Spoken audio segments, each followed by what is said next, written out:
الحمد لله والصلاة والسلام على مولانا رسول الله وآله وصحبه ومن والاه أحبتنا في الله كما هي عادتنا في هذا الشهر الكريم شهر الرحمة والغفران والعتق من النيران. نستمر وإياكم في الأسئلة والأجوبة وقبل ذلك التذكير ببعض ما سبق. Donc toujours dans cette continuité, nous avons vu la dernière fois les conditions de validité du jeûne, shurut al-sihha, les conditions d'obligation, shurut al-wujub, et puis les conditions de validité et d'obligation. On continue aujourd'hui dans les questions-réponses, mais avant, je rappelle comme d'habitude quelques points élémentaires de fiqh as-siyam à partir de Matn ibn al-Ashir commenté avec les arguments du Coran et de la Sunna. Mourchid Mou'in al-Daruri min Ulum Din, et sa traduction, donc l'essentiel de la religion musulmane, qui est à sa 3e édition, bifadlillah azza wa jal, par la grâce d'Allah tabaraka wa ta'ala. Donc, on avait dit aussi quels sont ceux qui sont exonérés, dispensés. Ashab al-Rukhas. Kien minhum man warada fi al-Qur'an, minhum man warada fi al-Hadith. Ceux qui sont dispensés par le verset du Coran, Allah tabaraka wa ta'ala nous dit فَمَنْ كَانَ مِنْكُمْ مَرِيضًا أَوْ عَلَى سَفَرٍ, donc le marid le musafir, donc le malade, donc le cas s'aggraverait par le jeûne, ou qu'il craint que la guérison ne soit retardée par le jeûne, ou qu'il craint de produire une autre maladie, ou qu'il lui est très pénible de jeûner à cause de cette maladie. Donc les fuqaha ont traduit, exprimé, expliqué le terme malade dans le Coran. De quoi s'agit-il? Donc c'est une maladie qui a évidemment un impact sur le jeûne, auquel cas on rattrape. Et j'ai dit qu'il y a deux types de maladies, la maladie temporaire et puis la maladie permanente, chronique. Et pour le malade chronique, on a dit que l'imam Malik recommande uniquement la fidya et ne l'oblige pas. Recommande uniquement la fidya et ne l'oblige pas. En remplacement du jeûne. وَالَّذِينَ يُطِيقُونَهُ فِدْيَةُ طَعَامِ مَسَاكِينِ. قال الإمام مالك للاستحباب فقط. استحباب فقط. كذلك العجوز. Et idem pour la personne qui a atteint un certain âge, très vieille, donc qui ne peut plus jeûner, pareil, la fidya pour lui est une recommandation, n'est pas une obligation. Fidya istihbab. Et on a dit la fidya pour le Malikiya, c'est mud, c'est le quart de sa', le quart de ce que vous donnez pour les zakat al-fitr, min ghalibi qutil balad lil faqiri ou al miskin. Donc de la nourriture majoritaire du pays, pour le pauvre ou le démuni. Le pauvre, la définition du pauvre, c'est celui qui n'a pas sa suffisance dans l'année. Les démunis c'est encore pire, puisqu'il n'a pas de chien. Le faqir, il a le qui fait être l'âme. Donc c'est vers cela que va cette fidya. On peut la donner en même temps que le jeûne, on peut la donner à la face, c'est large, mais il est préférable de la donner en même temps que le mois, enfin que les jours qui passent sans jeûner pour les personnes concernées. Ça c'est le malade. Le combattant dans la voie d'Allah qui verrait sa combativité diminuée par le jeûne, ça c'est aussi dans les éléments qu'on a définis. Ensuite, la personne âgée, on vient de le dire, le voyageur, le musafir. Là, il y a du détail aussi. C'est dans la mesure où son voyage est licite et nécessite la réduction de la prière, c'est-à-dire la distance, le qasr. Près plus de 70 km, plus de 70 km, moins de 4 jours.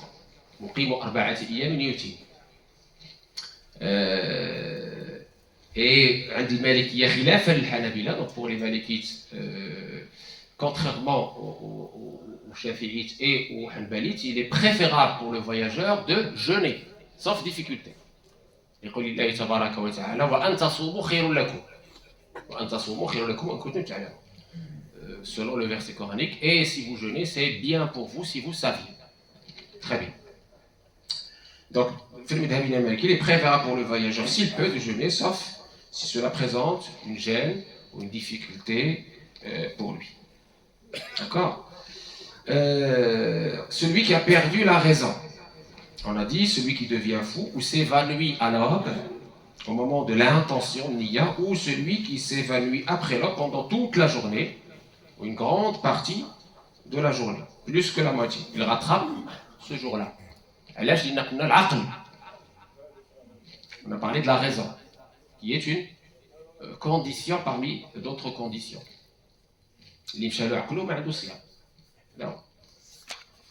La femme pendant sa période menstruelle ou de l'oshi, donc il lui est interdit de jeûner, comme on a déjà précisé, et elle rattrape, bien sûr, contrairement à la prière où il n'y a pas de rattrapage, on est d'accord?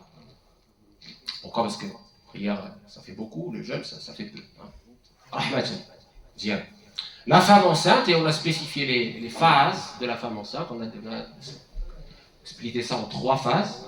Donc on a dit que pendant la première phase, surtout, le fœtus s'alimente de la maman, donc elle n'a pas à jeûner. Donc elle a la dérogation, la femme enceinte. Donc elle rattrapera plus tard. La femme qui allait un nourrisson et qui craint pour la santé de son bébé, pour sa santé, parce qu'elle le nourrit à son lait, le lait naturel. Donc, selon une version, elle rattrape uniquement. Selon une autre version, elle rattrape et donne la fidya. La fidya, on a dit le moud pour le pauvre, de la nourriture majoritaire. Alors, celles et ceux qui veulent l'équivalent en monétaire, il y en a parmi les savants qui autorisent de donner ça en monétaire. C'est à peu près le quart de Zakat al-Fitr, c'est à environ 2,5 euros. 2,5 euros. C'est pas beaucoup. C'est le même montant pour le kfara. Et donc ça, ce sont en général les dérogations le jeûne. Ensuite, on va poser la question sur quand est-ce qu'il est interdit de jeûner. متى يحرم الصيام. سؤال مهم. متى يحرم الصيام. يكون محرم. Alors, il est interdit de jeûner le jour de l'Eid, Eid al-Adha ou Eid al-Fitr, les 2 fêtes musulmanes, ça c'est 1. 2. Les 2 jours après la fête du sacrifice, sauf pour le Qan al-Mutamti' dans le Hajj, les 2 jours après la fête du sacrifice, on a donc l'interdiction de jeûner le 10 de Hijja, le 11 de Hijja et le 12 de Hijja, le 4e jour c'est Makruh. On parle de Eid de sacrifice, pas de Eid de fête, attention, de Hijja. Le 10 de Hijja, le 11 de Hijja, le 12 de Hijja, le haram, il est interdit de jeûner. Je ne parle pas de Shawwal. Shawwal, c'est juste le premier jour de Shawwal qui est interdit parce que c'est Eid al-Fitr. Après, on peut jeûner. Si le jeûne présente un danger évident pour la santé et peut porter préjudice, comme une maladie grave qui risque par le jeûne de nous tuer et nuire à une de nos facultés vitales, là, il est interdit de jeûner. En raison de la parole d'Allah,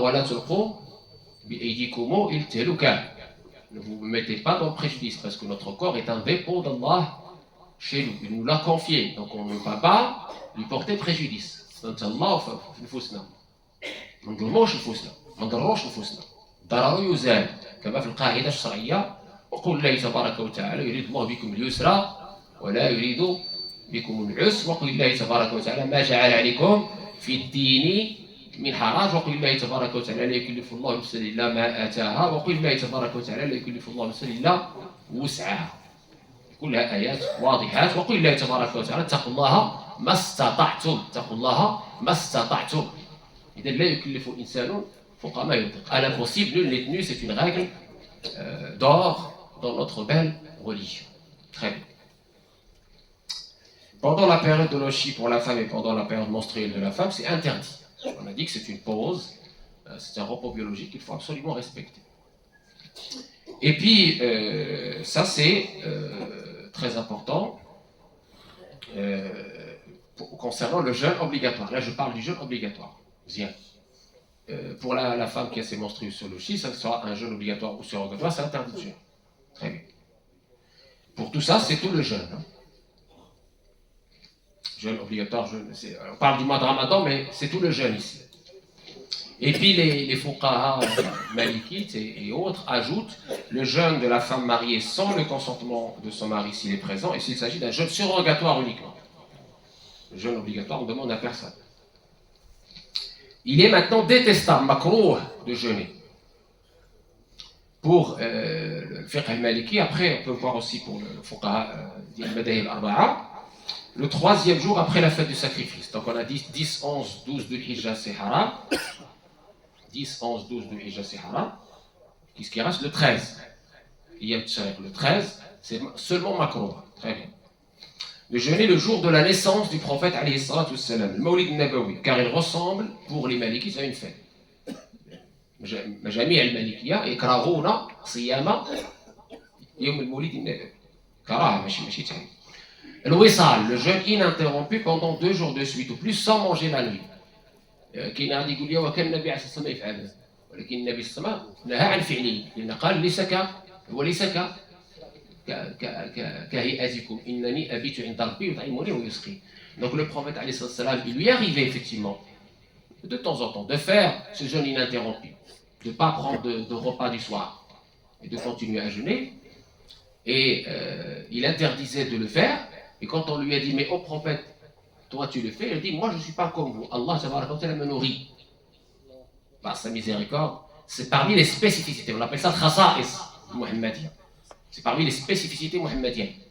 On avait parlé déjà ici même du hadith qui concerne les spécificités khasa'is muhammadiyya. Parce qu'il y a des choses où effectivement on est censé le suivre, parce qu'il est notre modèle, mais il y a des choses qui sont spécifiques à lui, où on ne peut pas le suivre. Par exemple, dans Surat Al-Ahzab, le fait qu'il puisse avoir Ummahat al-Mu'minin. D'accord.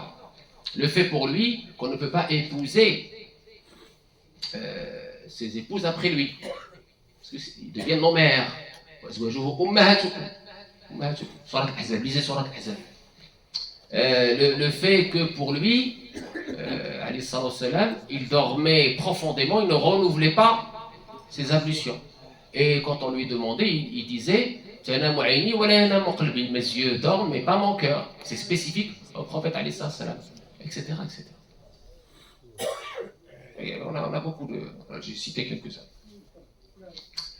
Le jeûne surrogatoire pour celui qui a des jours de Ramadan à rattraper, ou des jours à jeûner obligatoirement. L'obligatoire, évidemment, précède et il est prioritaire par rapport au surrogatoire. كذلك الحال بالنسبة للمصلي اللي عنده شي حوايج يقضيها خصو يبدا بلا dette d'Allah toujours. Il faut commencer par la dette d'Allah. Et enfin le jeûne surrogatoire de l'invité sans l'autorisation du maître de la maison qui l'a invité, pour ne pas le blesser bien sûr. Pour ne pas le blesser bien sûr. هذا شوف الإسلام ديالنا دين الذوق. C'est l'élégance. Et ça, c'est karaha, détestation. On ne parle pas ici d'interdiction. D'accord? Karaha. Très bien. Ensuite, on avait parlé rapidement de la réparation, qui est le rattrapage, et on a parlé de l'expiation. Qada ou kfara, l'expiation. L'expiation, attention, kfara, qu'est-ce qu'on dit? Elle est avec 3 choses, le kfara. On a un hadith explicite sur le kfara qui nous cite le cas d'un compagnon qui a eu un rapport sexuel avec sa femme en pleine journée de Ramadan, et le prophète lui a dit, voilà, il a donné ces 3 choses à faire, l'une ou l'autre, hein, c'est un ou, c'est pas un et. Hein. Donc, soit effectivement libéré, tout le monde est libre, soit il reste 2, soit le fait de jeûner 2 mois successifs, hein, c'est quand même très compliqué pour 5 jours, hein. Soit nourrir 60 pauvres par jour, et le Malikiya préfère cela, préfère cette option-là, nourrir 60 pauvres. أفضل إطعام 60 فقير مدا من العيش الكثير. أفضل إطعام 60 فقير. Donc ils ont préféré la nourriture de 60 pauvres pour l'expiation. Donc, en plus du rattrapage. Et ça, c'est pour les 4 écoles, c'est pour le rapport sexuel en plein mois de Ramadan, en plein jour, pardon, de jeûne du mois de Ramadan. Et pour le Hanafiya ou le Malikiya, ils ont ajouté aussi le fait de manger ou boire volontairement. Manger ou boire volontairement, sans l'interprétation proche, par exemple, une personne il s'est trompé sur l'heure du Maghreb ou sur l'heure du Fajr. Ça, il n'y a que le rattrapage à faire, il n'y a pas l'expiation. L'expiation, elle est dans les cas volontaires et loin de l'interprétation, ce qu'on appelle ta'wil qarib. la petite interprétation logique et raisonnable. Et on avait parlé déjà de ce qui invalide tout simplement le jeûne. On a parlé de manger, boire en journée de Ramadan, le rapport sexuel et tout ce qui tourne autour. On peut aussi avoir des préliminaires, mais avec l'écoulement du Madi ou du Wadi, et donc ça casse le jeûne, donc et oblige le rattrapage.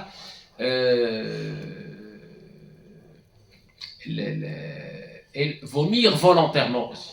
Mais qu'il fait un hadith. Vomir volontairement, pas involontairement. Celui qui vomit involontairement, il n'y a pas de souci, son jeûne reste. Voilà, mais vomir volontairement, en pleine journée de Ramadan, ça invalide le jeûne et oblige le rattrapage.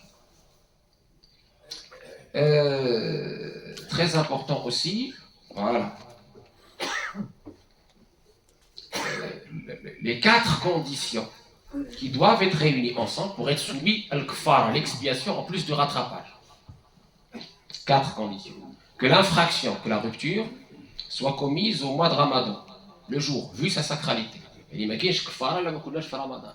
الانسان عنده واحد شي حاجه يقضيها مثلا في غير رمضان كلا ماشي ما كاينش كفاره. يقضي وخلاص. La rupture du jeûne dans d'autres mois ou du rattrapage des jours ne sont pas concernés par l'expiation. Il y a aussi le fait que ça soit volontaire, sans contrainte, et sans l'oubli, ni l'excuse valide. Là, c'est très très clair. La contrainte, par exemple, un mari qui a contraint son épouse. Les fuqaha, ils ont dit, il donne 2 kafarat, 2 expiations. Violer la sacralité du jeûne du Ramadan par des interprétations prétextes, comme on l'a dit, non fondées. Donc celui qui fait une mauvaise interprétation proche de la logique et acceptable, comme celui qui se trompe sur l'horaire du Maghreb quelques minutes involontairement et mange ou boit par erreur, n'a pas à faire l'expiation, mais seulement le rattrapage. Il continue son jeûne et il fait le rattrapage plus tard. La connaissance et la non-ignorance, ça c'est très important. Donc celui qui vient juste d'embrasser l'islam avant le Ramadan, par exemple, et qui ne sait pas, par exemple, que le jeûne oblige l'abstinence sexuelle en journée, celui-là, il n'a pas à faire l'expiation à cause de son ignorance et doit être instruit. Et donc l'expiation, on a dit pour nous, préférentiellement, c'est nourrir 60 pauvres musulmans pour chaque jour où le jeûne a été rompu volontairement, en plus de son rattrapage. Donc ça y va, c'est très dissuasif, vous imaginez, c'est très dissuasif. C'est pour ça que le Hanaf ou le Malikiya, c'est les plus sévères par rapport à l'expiation, pour rester dissuasif. Ne pas prendre le mois de Ramadan à la légère. On ne parle pas ici de celui qui est malade, ou qui voyage, ou la femme enceinte, ou la femme qui allait, ou les gens qui ont des excuses, alhamdoulilah, il n'y a pas de souci. On a dit, le but du jeûne, c'est pas de nous mettre dans la gêne et la difficulté et nous rendre malades ou nous tuer. Non, c'est pas ça. D'accord? Donc, on parle ici d'une infraction, d'une désacralisation, d'une rupture volontaire et en toute conscience. D'accord? هذا مسألة مهمة وتكلمنا لكم ديجا على اسمه.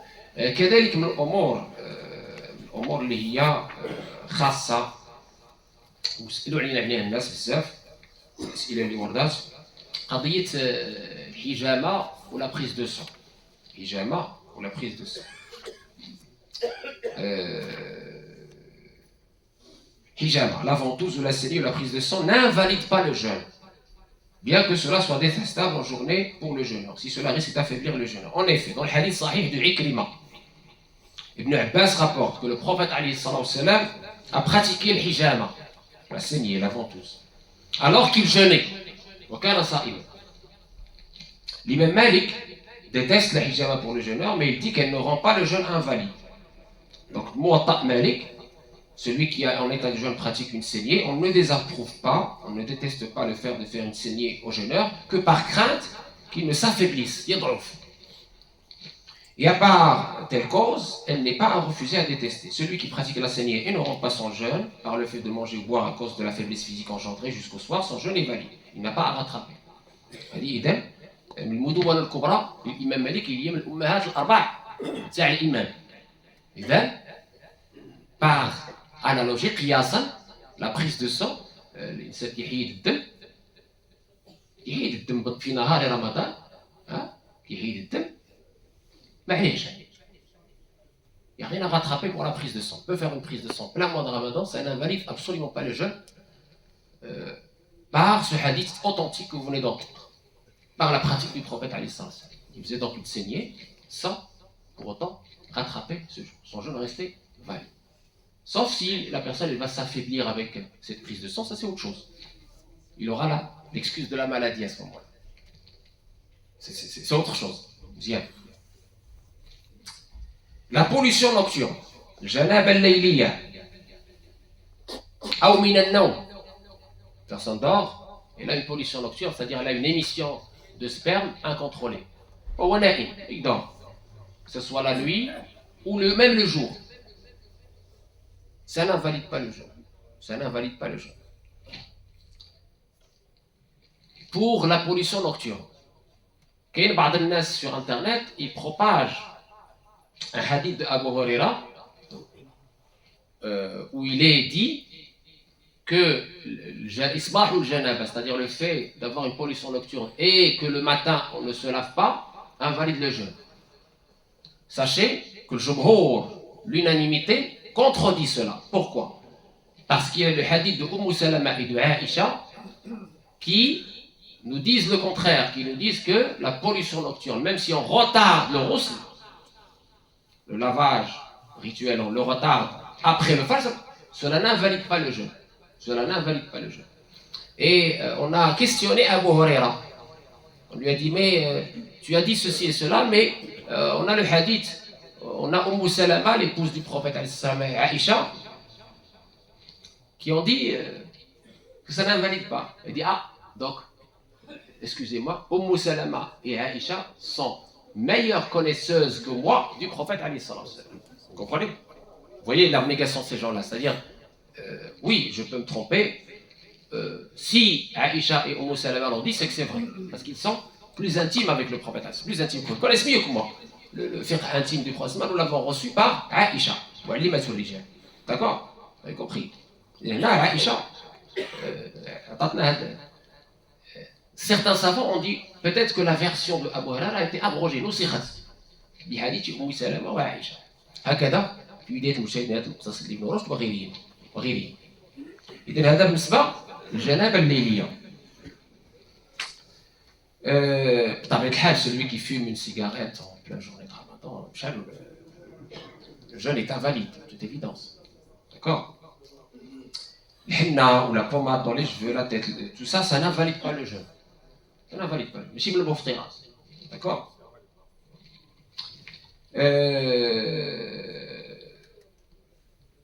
كذلك parmi les choses tolérées, nukhama, la personne qui a des choses dans sa gorge, sa salive et tout ça qu'il avale, il n'y a pas de souci. Ça n'invalide pas le jeûne selon la majorité des savants. D'accord? Pour ce qui est de la ventoline, la ventoline. Il y a unanimité sur le fait que la madmada, le rinçage de la bouche, la gargarisation, en journée de Ramadan est autorisée. Il n'a aucune incidence sur le jeûne. D'accord? Et que ce jeûne reste valide. Si on n'avale pas l'eau, bien sûr. On sait aussi qu'après ce rinçage, des particules infimes d'eau restent dans la bouche avec la salive et parviennent à l'estomac. Certains savants ont donc assimilé l'utilisation de ces aérosols, la ventoline ou autre, au rinçage de la bouche pour les ablutions par exemple.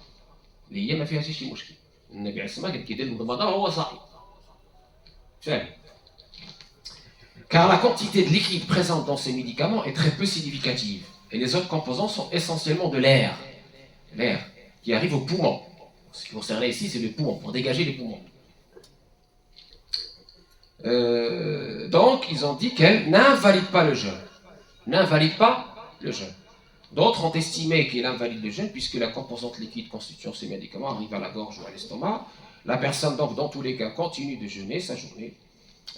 Si quelqu'un veut par scrupule rattraper, c'est autre chose. Mais on a cette facilité. Ça n'invalide pas le jeûne. Ça n'invalide pas le jeûne. D'accord? Pour pour toujours les questions d'actualité d'aujourd'hui qui m'ont été posées. Les piqûres. Les piqûres. Plusieurs savants musulmans, et là je parle des 4 écoles, je ne parle pas de l'école malikite. Je n'aime le mot. Comme c'est une chose nouvelle aussi, en fait, l'injection, qu'elle soit sous-cutanée ou intraveineuse,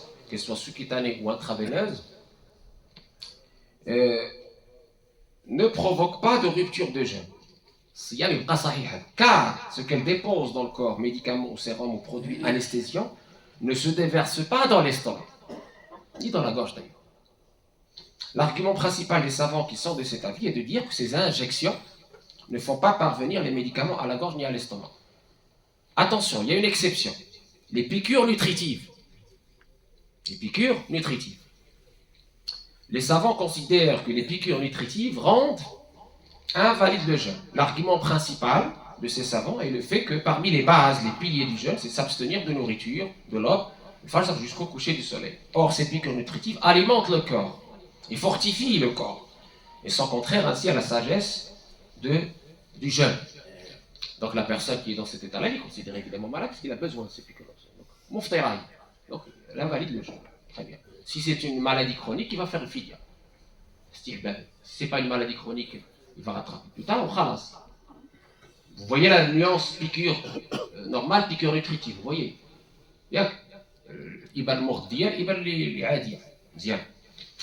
Les injections par voie anale. La majorité des savants considèrent que les piqûres, les injections par voie anale rectale, qui amènent la substance liquide soluble à l'estomac via l'anus, rendent invalide le jeûne. D'accord. Donc, ما بعض الأسئلة اللي هذا ذكرنا كاين ما عرفتش كاين شي أسئلة أخرى بسم الله قبل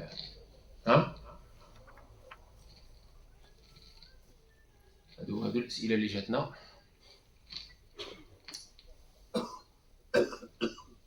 تفضل. Alors, بالنسبة للأمور بصفة عامة الأخ كيسأل على لا بغوص دون، مي بصفة عامة الأمور التي لا تفسد الصيام ونعتقد أنها تفسد الصيام. هضرنا على الجنابة الليلية أو الإنسان اللي كيكون مثلا كيدير القيالة وكيكون كيحتال. تكلمنا على الإنسان كيحيد الدم إنما كتفطرش. Donc, parmi les éléments, les actes autorisés pendant le jeûne, qui n'invalident absolument pas le jeûne, il ne faut pas exagérer. Se frotter les dents avec l'arak, le bâton sec. Et là, quand c'est les dentifrices, il y a un risque que ça descende la gorge en journée de Ramadan. Si tu le fais avant le fajr, il n'y a pas de souci. Ou là, après le maghrib, il n'y a pas de souci. Donc, se frotter les dents avec l'arak, là, siwakun yabis, يقول ابن العشير siwakun yabis, sec, très bien. Se rafraîchir avec de l'eau en général, quand il fait chaud, en se gargarisant, en s'aspergeant, en se baignant, il n'y a pas de souci, ça n'invalide pas le jeûne. Donc on n'a pas bu, ça n'invalide pas le jeûne. 3. Se rincer la bouche, on en a parlé. 4. Voyager, parce qu'il y en a qui disent oui, je ne voyage pas pendant le ramadan. On peut voyager pendant le ramadan, aucun souci. Aucun souci. Dans un but, exemple de péché, bien sûr. La fumée du bois, le hatab, ou l'odeur de la nourriture qu'on peut sentir, n'ont pas d'incidence sur le jeûne. Le vomissement involontaire je dis bien, réel muta'ammad, n'invalide pas le jeûne non plus, à la condition qu'une fois arrivé à la gorge, de n'en rien retourner à l'estomac. Ensuite, avaler involontairement quelque chose d'inévitable, comme un insecte ou une mouche, par exemple. Ou de subir l'effet de la poussière de la rue, des usines, les gens qui travaillent dans les usines, la fumée des combustibles et de toute vapeur inévitable. Ça n'invalide pas le jeûne.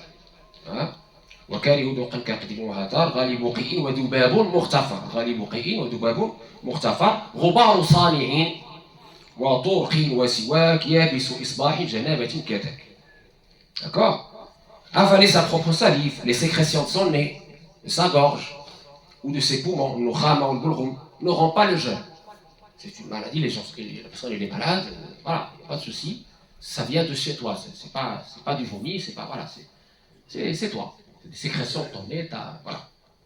Ça ne rend pas le jeûne. Et on a parlé de l'hijama et de la prise de sang également. Et on a parlé également de la pollution nocturne. La sécrétion du sperme en cas de sommeil ou ça ne s'accompagne d'aucune sensation de plaisir comme si elle constitue un phénomène pathologique, n'a aucune incidence sur la validité du jeûne. Le jeûne reste donc valide. Le henna, les pommades, on a dit que ça n'invalide pas le jeûne, c'est extérieur. Certains ont dit oui, mais c'est la porosité, c'est loin. هذا هو إلا نسينا شي حاجة ذكرونا صافي شي اللي عطلات تفضل. Si vous pouvez juste préciser les conditions pour le voyage par rapport aux Oui. horaires. Ça je n'ai pas voulu rentrer là-dedans parce qu'il y a اختلاف في المذاهب. إلا جيت نقول لكم المذهب المالكي راه كاين في الكتاب رجع له. على كل حال اللي ورد في القرآن فمن كان منكم مريضا أو على سفر. وفقهاء فصلوا واش خرجتي قبل الفجر واش خرجتي من بعد الفجر واش نويتي ما تصومش قبل الفجر او تخرجتي من دار كذا. اختلافات كثيره جدا ما كنوصلوش بها وصل العوام غادي يضيعوهم. دابا حنا في واحد الحصه ماشي ديال الفقه يجيو عندي ان شاء الله المدرسه ونفصلوا في هذه الامور الدقيقه جدا واللي اختلفوا فيها بطبيعه الحال الفقهاء بين المالكيه والشافعيه واحناف وحنابله واختلافهم رحمه واسعه ولله الحمد.